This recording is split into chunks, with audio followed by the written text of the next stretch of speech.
What's going on, y'all? It's Stevie B back to the Matrix. Patriots recap. Great game. They came back. It was nice to see.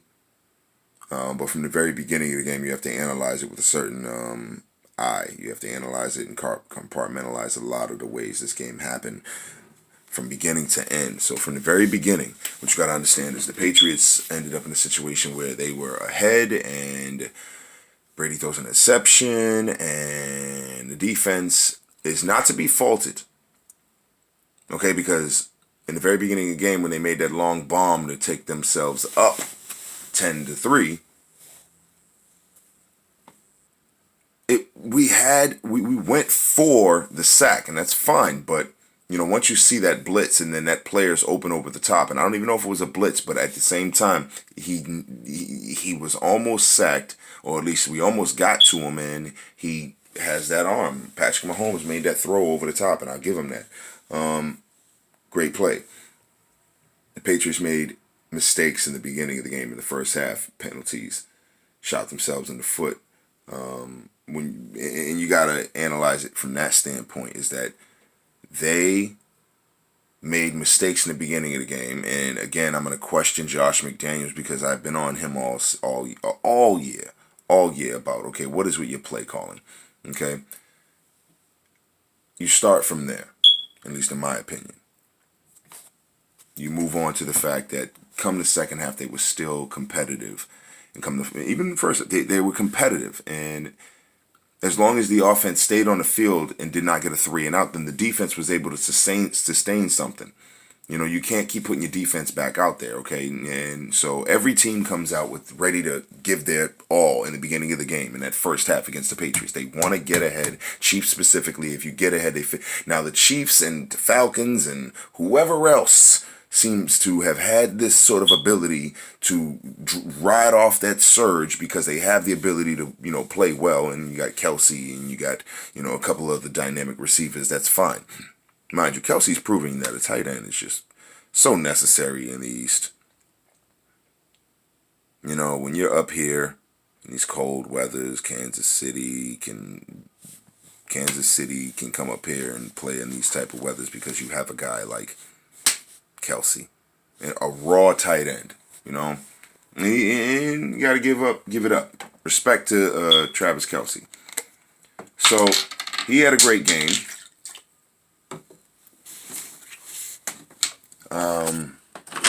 The emergence of N'Keal Harry, a little bit more. We'll talk about this a little bit later, but the refs need to improve. The league needs to improve upon refereeing. There's something really wrong there. And I think we all know what happened. Where are we at? Okay, here we are. So, ultimately, first half recap. Patriots make a ton of mistakes. Brady throws them an interception. The Chiefs capitalize after being held at bay, or at least game planned into a situation that we wanted them into. Okay, cool. Do the Patriots fall? Come second half, nope. The emergence of Jacoby Myers, N'Keal Harry is still getting there, but I believe he will continue to get there. And it opens up opportunities for Mohamed Sanu. Jacoby Myers is opening up opportunities for Mohamed Sanu. Let's not get that twisted. Along with the fact that Julian Edelman is Julian Edelman. Criticism given on only a couple of places. Second half was simply about the defense holding it down and giving us the ball back. In that fourth quarter, we had an opportunity to win the game. And the only reason we did not win the game is because there were a few suspect calls by Josh McDaniels in terms of play calling where I'm like, why are they running that play? And two major penalties. That is where you got to say this was a tale of two halves. The Patriots should have won the second half, but did not. And did technically, but did not win the game.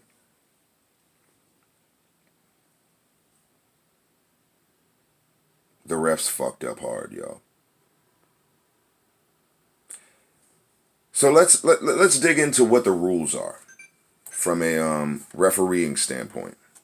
If you call the play a scoring play, you can review it, meaning the booth, meaning the league, meaning New York, can review it.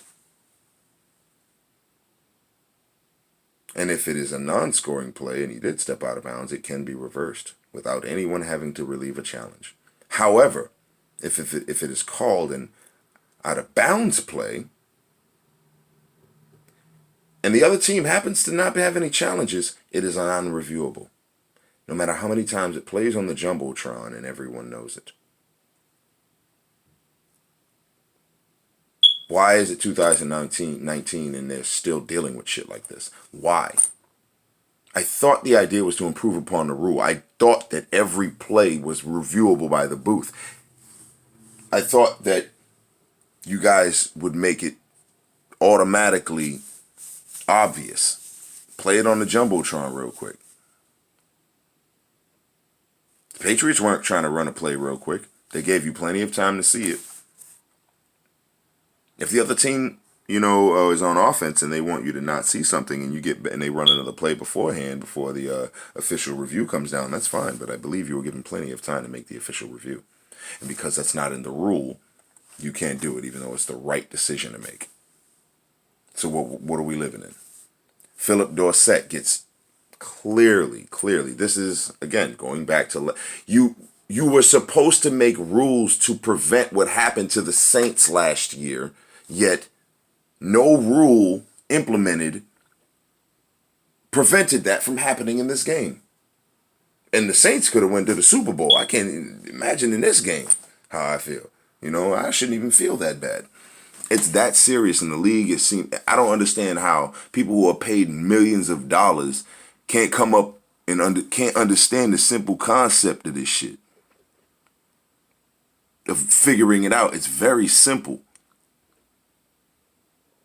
It's very simple. If a player reaches over, call it a scoring play. Just call it a scoring play because we can review it. If it's not, then it's not. Fine.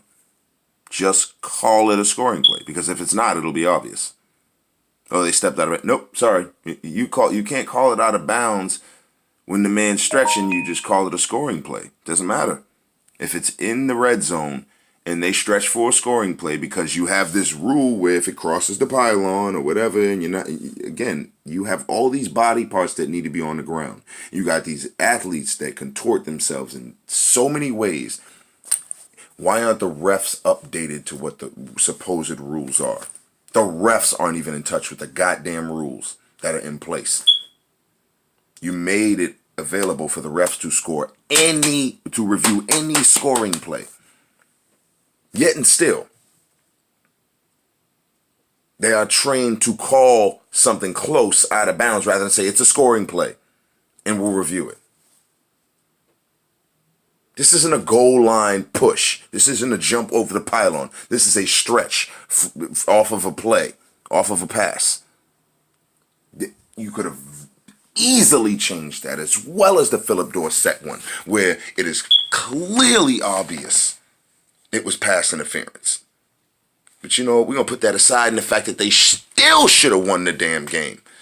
But did no one notice, oh, Edelman's so great, I'm talking shit about Edelman. Edelman needs to be criticized. Okay, I don't give a fuck. On that last play of the game, first of all, Travis Kelce, pass interference, stops and throws his ass backwards. How is that not fucking pass interference? Offensive pass interference. Are you serious? And then you call that a first down when it's not? Come on, dog. I'll call the Patriots out for the bullshit they shot themselves in the foot with. But Travis Kelce backed his behind up to block Gilmore from a route, and from following a route, and that is pass interference. That is a bitch move. Okay?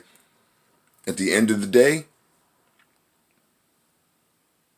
Edelman lost this game for us. A great play, and this is why he's not a Hall of Famer. I keep trying to he's not a Hall of Famer, but he's great. He's just not a Hall of Famer. On that last pass of the game, he rounded that route and did not cut it flat. And put his hands up to accept the ball rather than reach to catch the ball. Okay? That is what we're missing at wide receiver. Edelman could have come back on that route and he rounded it out. He went up and round instead of up and round instead of up and out. Okay? No cut out, just rounded it and then waited for the ball to come to him rather than get out there and get that ball.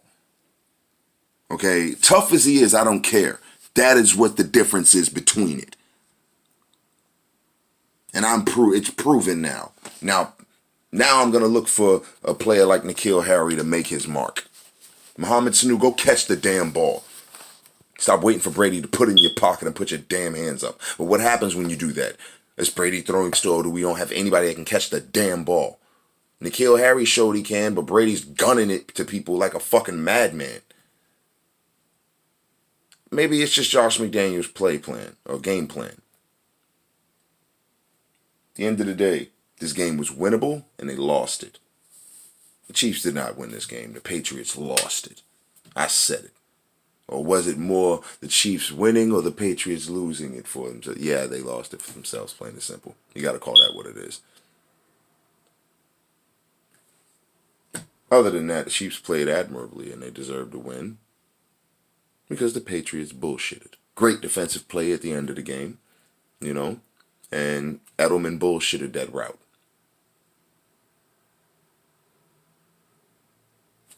Call it what it is.